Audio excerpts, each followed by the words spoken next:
top of my head, but if you could, we talked about this a number of times. So, Let me just jump in. we're not gonna solve this tonight. First of all, I'd rather, before, if you don't mind, Mike, if I could hear from Frank, because Frank is there every day. Frank, what is going on? I had coffee with Frank this morning, he didn't tell me anything, so I'm asking you to update me. No disrespect, George, but it's been a 10-year Oh, I know. battle, and it's getting, every year, it's worse, and worse. This year, it's out of control. So I put cones with the blessing of the DPW commissioner, so they block my driveway, physically block it and don't move until I have to call one of you, which is insane, to have people come into my business and leave my business. They just block the driveway. They said, I'm picking up my kid and I'm not moving until the line moves. So government failed the people on this. So people get creative, so I get creative. I'm gonna put cones out there, I'm gonna block it. So I wanted to block Grafton Street until it goes down to 290, until something gets done. So don't block my driveway, block the whole street. And then maybe we'll get a response, I don't know. But that's what I do every afternoon, is put cones there so no one blocks my driveway. I want my customers coming in and out of my building. And I've had the police say, they have no right to park in front of you and block that. But they do. So you can only take so much. So I do this with, hopefully they send a message, but it doesn't matter. They're like, I don't want to be disrespectful, like rats. So if you tell them no and they don't do it one day, there's two coming in right behind you. And actually your office is there. Give tickets to someone blocking your driveway. They leave, someone else comes right behind you. You can't be everywhere, but something has to get done because this is insane. Yeah, can we get creative? Can a meter maid go down there and give out tickets? I mean, I don't believe they're gonna continue to get tickets and still park there. If they do, then, you know, I don't know, it's insane what's going on. It's like a losing proposition. Go ahead. Oh, okay. Okay, you wanna go, do you want me to go first? Go ahead first. So, John, before I start, I cut you off. Are you done? I didn't want to. The only other thing I'd add is this. I saw last year 2 accidents. People who live in the city of Worcester, you pay higher car insurance rates because we have more accidents, more traffic violations. And what Frank just said, government is failing. Those 2 people that bumped each other last year that I saw, government caused that accident by allowing those parked cars to be there. And another thing Frank heard, and I don't know if it's true, that's a state road, 122. Yeah, I was just gonna say. He heard that you can pull over, but you can't stay and park on a state road. It said no speeding, no parking. I don't know if that's a law, I was just going to ask. I don't believe you can park on Grafton Street. there's no. You can park on Grafton Street. I don't think you're wrong. But I can check. So That's why everybody's insurance rates continue to go up, because when we get more accidents in the city, you can live Isn't it? a quarter of a mile down the street in Millbury, and depending on the car and the make, you'll pay $700 to $1,000 less being across Route 20 than you will on this side of 20, because the city, unfortunately has more traffic violations and accidents. And that's what's going to happen down there until we solve it. And it's got nothing to do with you, but it is enforcement. I know you're short-handed, so let's get a parking meter maid. They hired more. I see them down on Green Island all the time, around the ballpark during the day, and there's not games on it, and they're parked on those side streets. I'm saying, why can't one of these parking attendants go up there at 1:30 and start going to the cars and saying, you gotta move, and if you don't move, I'm gonna have to tag you. So, Another thing predictive policing could address. I sense all of your frustration, and I think it's understandable, particularly yours. So I can send police over there to ticket, absolutely, but I think we need to solve the problem as well. So I think this has to be a team approach. Yeah. With the school, with traffic, and with us. I think the school needs a better system. It sounds like the pickup system is not working. So I don't, I have somebody at the school that we can talk about what system they have. Yeah, I can also speak to the traffic division, parking administrator. Well, send somebody up there. It's a great idea. They do have people that will do it, and I can also send out people. And I will do. So 1:30, yeah, 1:30, 1:30 to 2:45. So we can do that? Keith comes up sometimes when he can. Yeah. But he says he gets pulled away. He apologized to me, because I didn't park there, park if I want, do what you gotta do. I would like to try to solve the problem, since we are in September and we've got a long way to go. Chris, my understanding is the traffic and mobility department, they went up there, they did their studies, whatever, I think what John suggested about what we used to refer to as meter bays, but they call traffic enforcement officers now, parking enforcement officers, is a reasonable suggestion.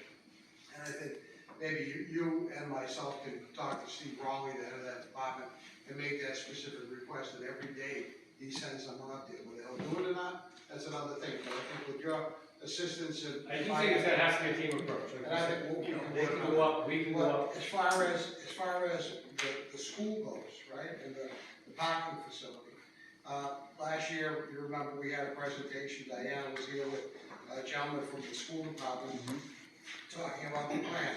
That's still in the works, the money is there. The city council, the city manager, allocated over $1 million to redo the Roosevelt School parking lot. They paid, I think like $400,000 to buy some land up in the back to add to the parking spaces. They did a plan that was displayed to us at a meeting a few months ago of what the plan would be. The snag that they hit over the summer was, because it was federal money, the ARPA money, the COVID money, if you will, a big portion of it, over $1 million, was COVID money. Of the 1.6, I think, $1 million that was planned for this project, they needed to do what's called an environmental study. So they did an environmental study on the lot, the empty lot, and they found, like they found on other parts of the area across the street where they're doing some construction or soon to be construction, they found some barrels or whatever, so they had to do it really. How come the city didn't do an environmental study before they bought the property? Anytime commercial property is done, they're supposed to inspect it. The bottom line is that from what Mr. Hacker from the school department told me, was that they had identified under the phase 1 test that they had to do a phase 2 test. I've been waiting for over 2 months now just to hear what the results of that test are. I've asked them also if they could consider doing some temporary work with some of that money there, especially widening the driveway, because that's not on the portion that's in question. The portion that's in question is off to the left up on Summer Road. That is not the biggest thing. The biggest thing is that it's a single line going through that parking lot, and the new plan shows widening the driveway.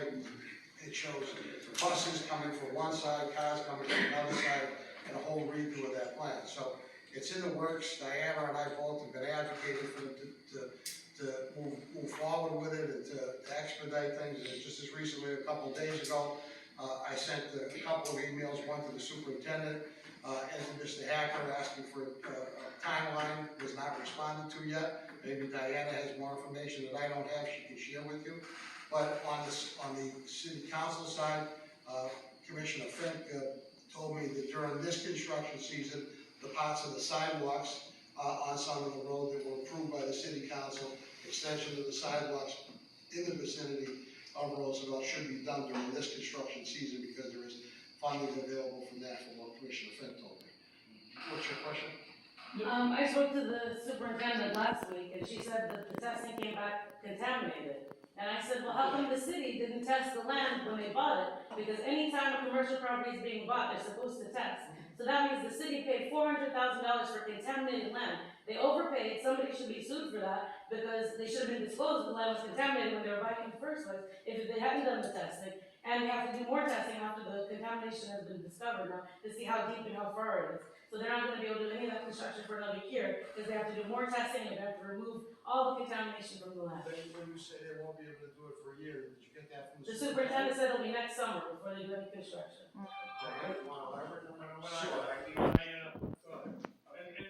Robert Sellers is here as well, formerly school liaison.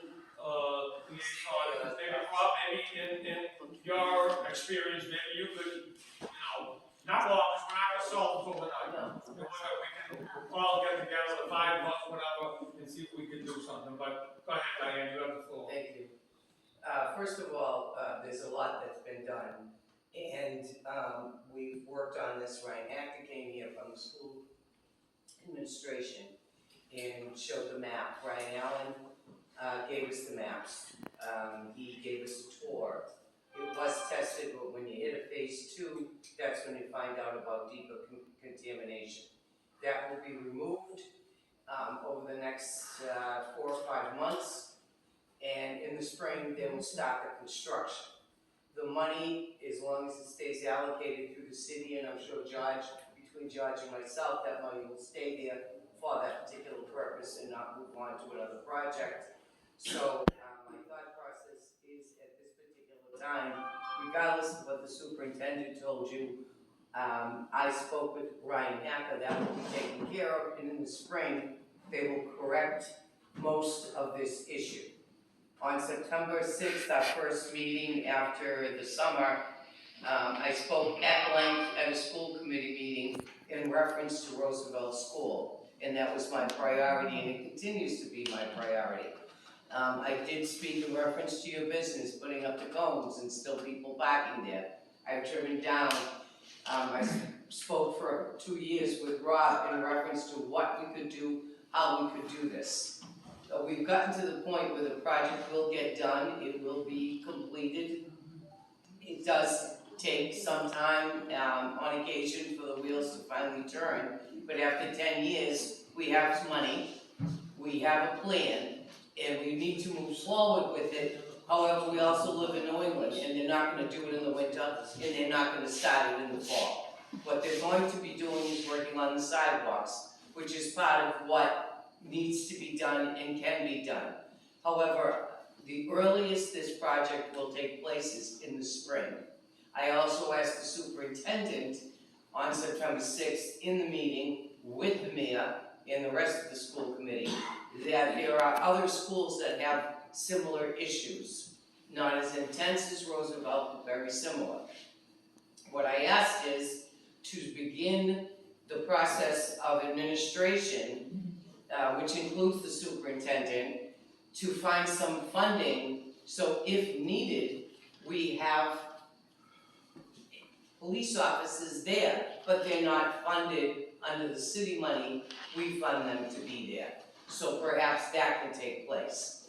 But as it stands right now, the project will take place in the spring, the contamination will be removed, and hopefully it'll curtail some of the issue. Is there a promise from myself, and I'll speak for George, that there'll never be another issue again once this happens? Absolutely not. But it will curtail some of the issue, it will move some of the traffic, it will get the buses out of the way so more of the cars can come. We also offered parents, at the suggestion when Rockefeller and I spoke, if we could have parents that were willing to have their children take a bus versus being picked up. That list was extremely short. Parents were not interested in having that service to them. So unfortunately, that could not be brought forward. So we've tried to think outside the box, but at this point, it won't be till spring.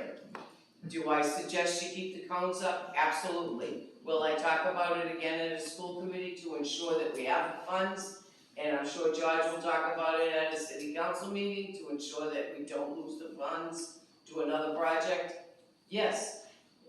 But it's short of having the mayor come here at your next meeting to tell you exactly what's going to happen and have Ryan come back here to talk about what the plan is going to be. I'm sure he will be open to that if that's what you would like. However, I can tell you that this is one of my priorities, has been and will be until we get something done. And hopefully spring of '25, we'll be talking about something different than what we're discussing now. Thanks, Diana. Mike, And that leads, Mike, go ahead, can I George. make a suggestion too? I think we've had this conversation so many times here. Let's invite the superintendent to come to the next meeting. Let's invite her to come. Because when I send her emails and she doesn't respond to me, but I'm getting secondhand information from someone saying, oh, I heard this. She I has want a the whole meeting once a month I'm for the whole talking, city. I'm talking. George is speaking. And I referred to the contamination, but what I said was they're waiting for the phase 2 results, unless you've got information, or you've got information about the phase 2 results, I'd love to hear it, because I've been asking the superintendent for it, and so far she hasn't answered my emails. And she hasn't talked to me about it, and neither has anyone else knew about it. So let's invite the superintendent to come in, and let's invite the superintendent to come in, and let's ask for a representative from the police department and traffic and mobility, which is the meter persons or the ticket people the journalists refer to. Let's ask for representatives from those folks to come in to our next meeting, and let's ask them directly. Go ahead, Floyd. John, There's a lot of redundancy between the meeting I had last week with the superintendent and this meeting. We also spoke about the traffic from Roosevelt, we also spoke about the no sidewalks and everything. And I asked Brian Allen, is there a way that more students could take the bus so there would be less traffic and less people having to walk where there's no sidewalk? He said there was no room on any more of those buses, all the buses are full, and no other students could take the bus. I specifically asked him that last week at that same meeting. And that Citizens Advisory, Parent Advisory Council, it's open to the public. They have it once a month, it's at different schools around the city, so it doesn't make sense to have 2 meetings to discuss the same thing if you just go to the meeting that's already happening for the whole public. You can ask all the questions to all those same people that you just talked about that are there. There's a lady in the back. Why don't they, do staggered pickup? No? What bus time? What buses you do now?